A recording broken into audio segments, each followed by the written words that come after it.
नमस्कार। राहुल गांधी के द्वारा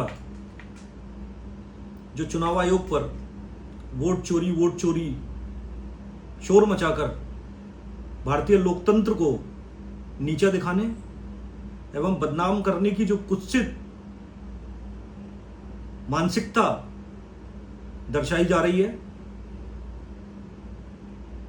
मैं राहुल गांधी से ये पूछना चाहता हूं कि 1952 में जब बाबा साहब के चुनाव में धांधली करके, बेईमानी करके चुनावी चोरी की गई, उस पर आपका क्या कहना है?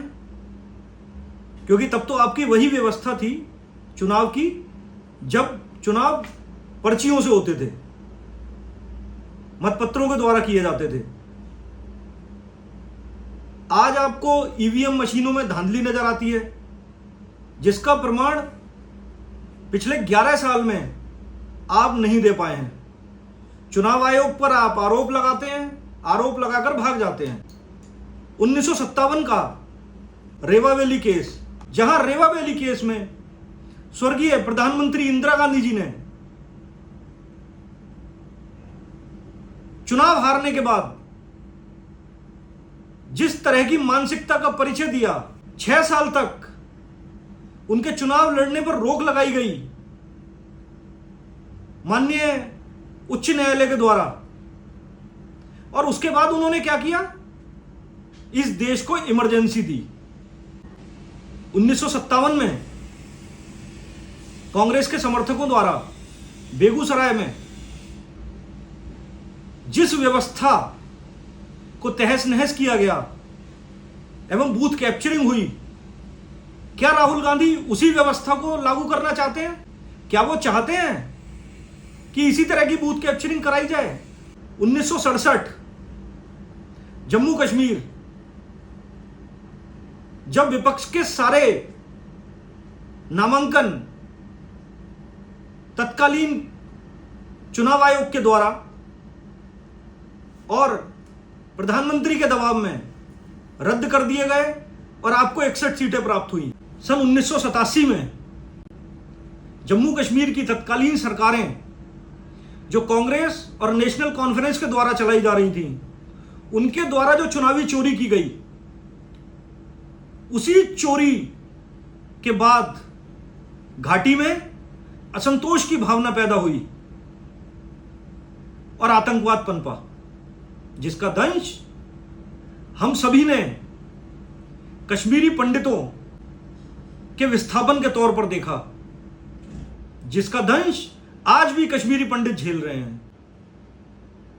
माननीय मोदी जी ने कश्मीर में 370 को खत्म कर इस देश को उसका एक अभिन्न अंग वापस दिया।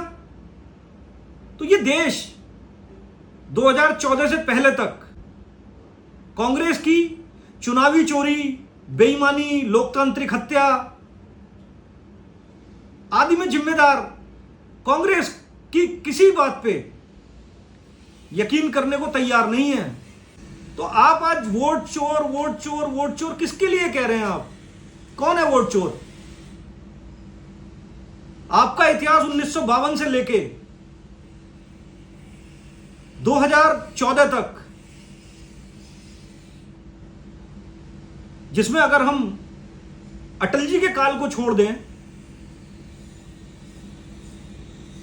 बहुत ही घिनौना रहा है, बेईमान रहा है, जिसमें आपने इस देश की जनता के साथ सिर्फ और सिर्फ धोखा, बेईमानी, इस लोकतंत्र का मजाक, झूठे अनर्गल आरोप लगाकर इस देश के एक इंट्यूशन को बदनाम करने का प्रयास कर रहे हैं। और अब आरोप लगाते हैं, भाग जाते हैं। आप आरोप लगाइए, सिद्ध तो करिए। मैंने जिन केसेस की बात की है इस वीडियो में, वो सारे केसेस सिद्ध हुए। आपके ऊपर जो आरोप थे, उन आरोपों के सबूत मिले, उन सबूतों के आधार पर न्यायालयों ने सजा दी है। तो मेरा आपसे एक ही आग्रह है, अब आरोप लगाइए, उनको साबित भी करिए। अब वर्तमान की बात पर आते हैं। यदि वोट चोरी हो रही होती तो 2024 के चुनाव में भारतीय जनता पार्टी 240 सीट पे नहीं रुकती। जिस तरह से